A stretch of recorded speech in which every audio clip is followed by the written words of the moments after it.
do a video on some of the tools that I use to restore the tools.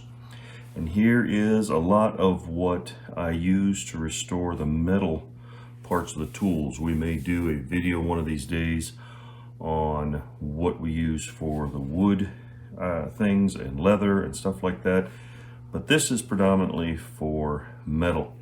We start over here, we have files, we also have wire wheels, we have the different wire wheels. This usually start with the bench grinder, and with the bench grinder we're able to remove a lot of metal.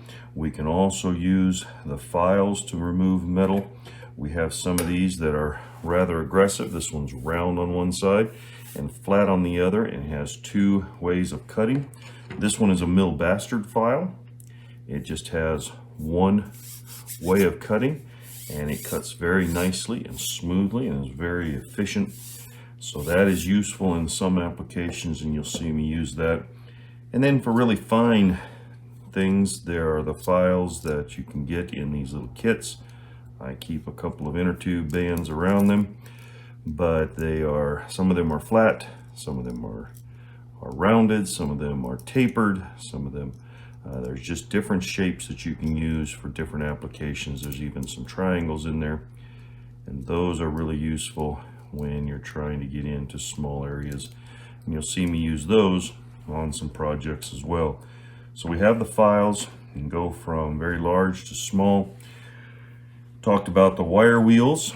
This wire wheel is something that works really well for removing rust, and if you have a good quality steel, it almost begins to polish that steel. And this is for my angle grinder here. And this here is also a stone wheel that will be very aggressive. It cuts very aggressively, and that goes on the angle grinder as well. So you can work with these grinders, you can work with the wire wheels. These wire wheels here can be put in the chuck of a drill, or even into your drill press. Even some of these stones, you have these stones that can be used in different ways.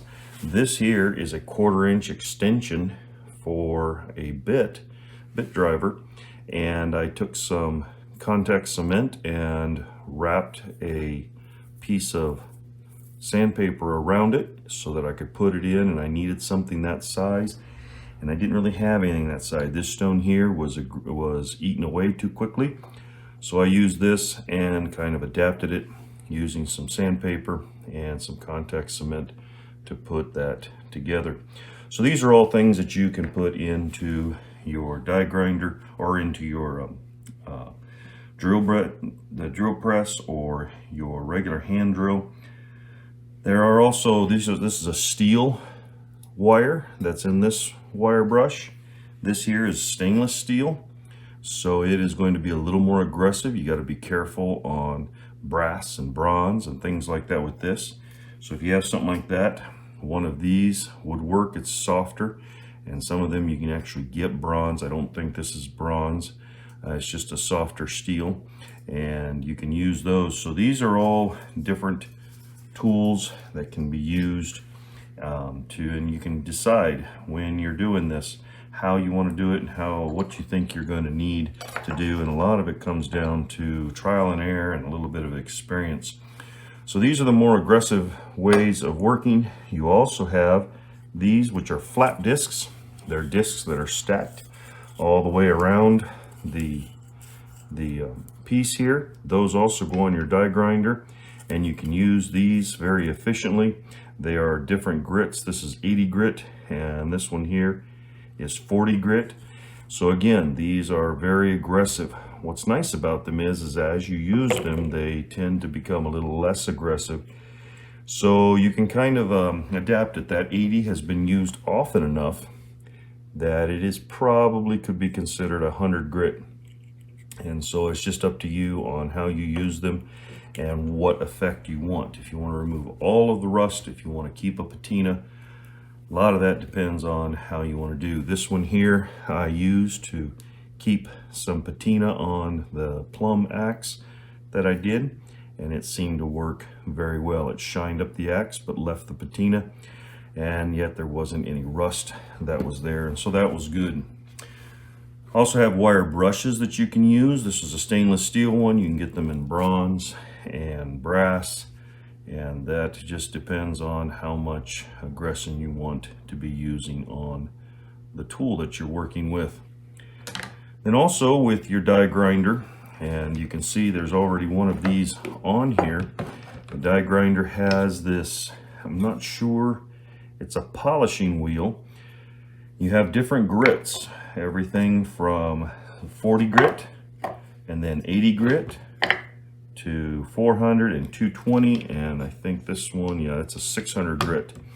And so this is it's some kind of a rubberized or some kind of, I'm not sure exactly what it is.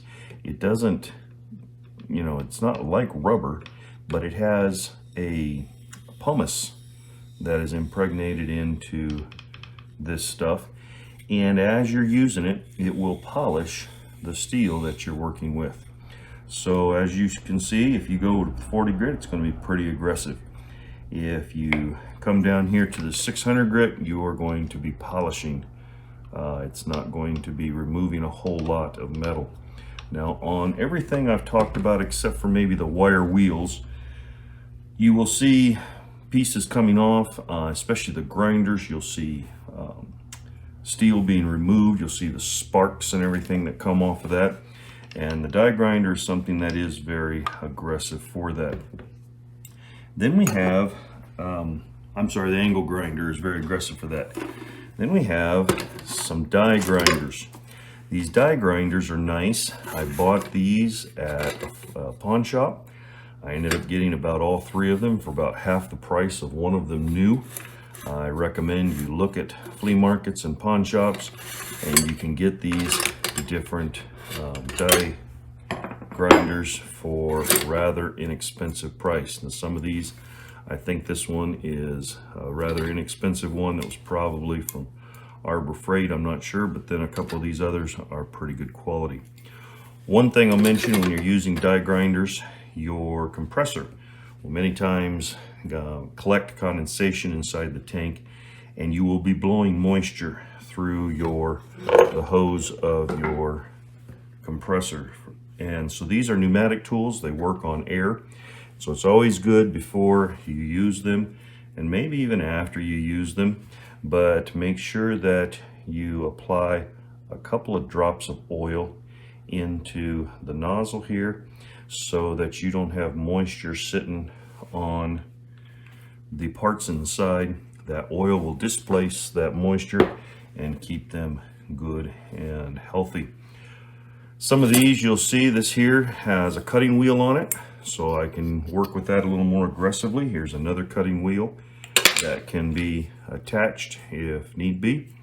And so that is one way, and the more that you have of these, the more of them that you can keep set up and you don't have to change a whole lot.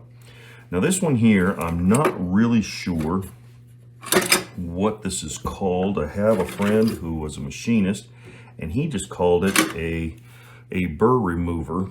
I'm not really sure, but it's got some very aggressive teeth on there, but you can see where it's been chipped right here. One thing that you have to be careful with these is don't let them bounce on the piece that you're using. Try to keep an even pressure so that it's removing just a little bit of material, but not so much that it's biting in, because if it starts to bounce, it will chip those off because this is such a hard tool steel.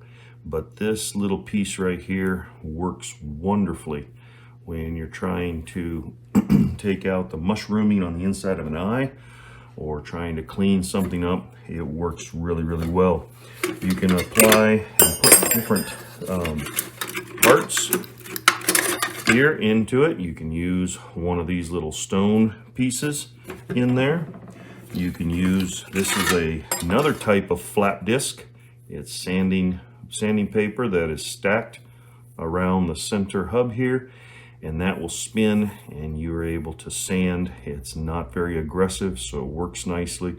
You can control very easily how much pressure you use, and that works really, really well. There are a few other things here. Here is another one of these tools.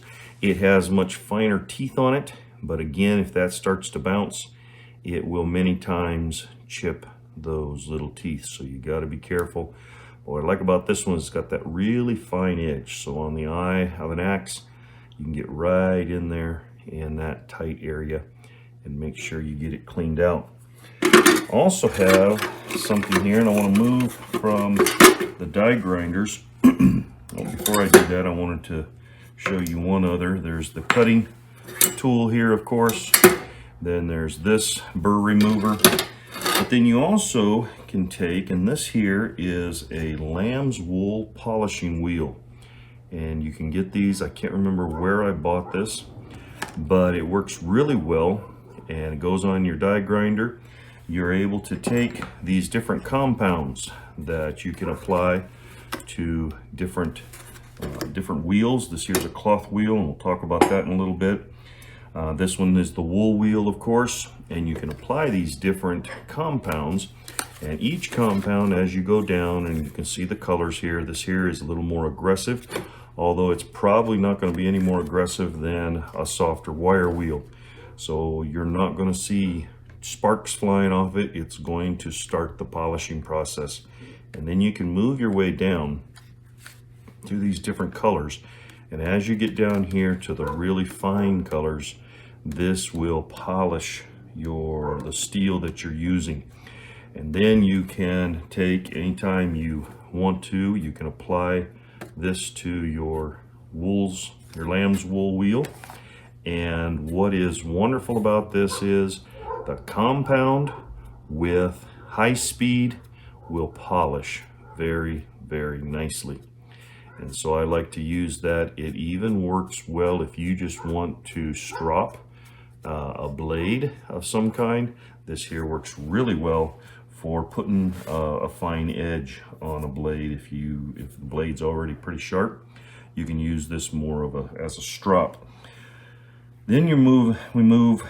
I guess I've got these here as well I want to share with you, and I'm not really sure what it is. It's a pad that has some compound in it. You can get different grits, and this is the little armature that comes with it, and you can thread these different pieces on.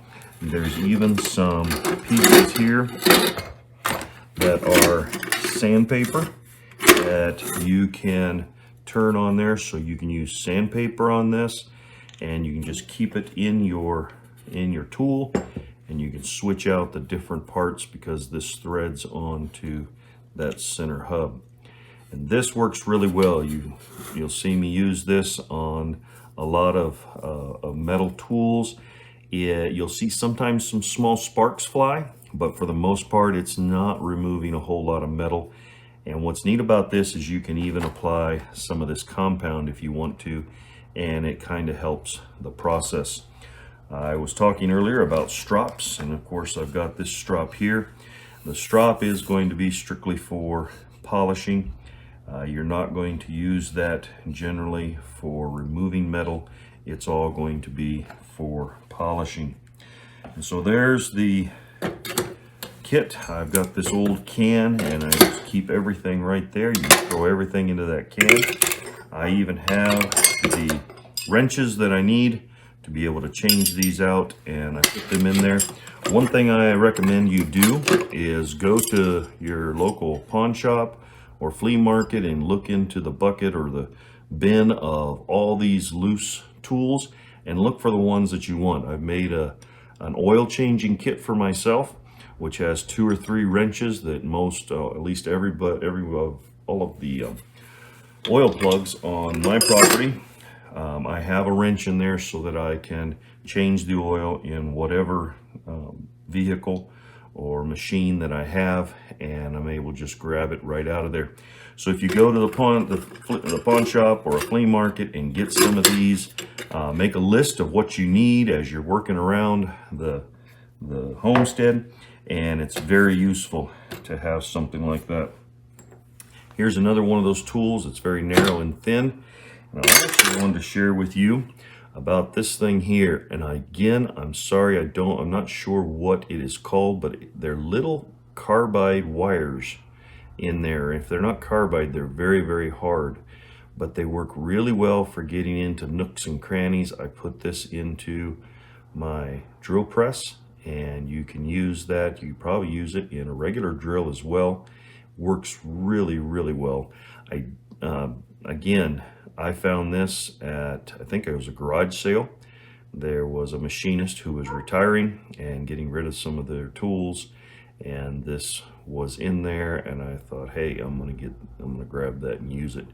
So you can find a lot of these neat things around in different locations. Now, when you've worked the piece that you're working all the way through, we have this leather wheel that I made. It's just a bolt with, it's a 1/4-inch bolt with washers on either side of some leather, some stacked leather. And this leather works really well for stropping metal, for polishing, putting a light polish on it. It will not generally polish as well as it does with a compound on it. So these Wool Lambs wheels work really well for polishing, but this here does. I particularly use this when I want to put just to strop an edge on an axe or a knife. That works really well when it's already pretty sharp, just needs to be cleaned up a little bit. And then there's these big cloth wheels. These are wonderful for putting a final polish on something. I know not every project needs to be polished. It doesn't need to go to that extent, but these are the different tools and the different things that I use in doing some of this restoration. So I hope this has been helpful and kind of see what's here. And if you're interested in doing some of this, you can look it up and find some of this stuff around. Again, flea markets and pawn shops are great, but you can also get some of this stuff. I think, if I remember right, this was at Arbor Freight. I think I got this at the big box store. Just different things. This was definitely Arbor Freight, and I got this there. And so there's just some neat things around that you can find, and you can get into cleaning up some of your own tools that are laying around. Thanks so much for joining me on this little tutorial, and I hope to see you on the next project.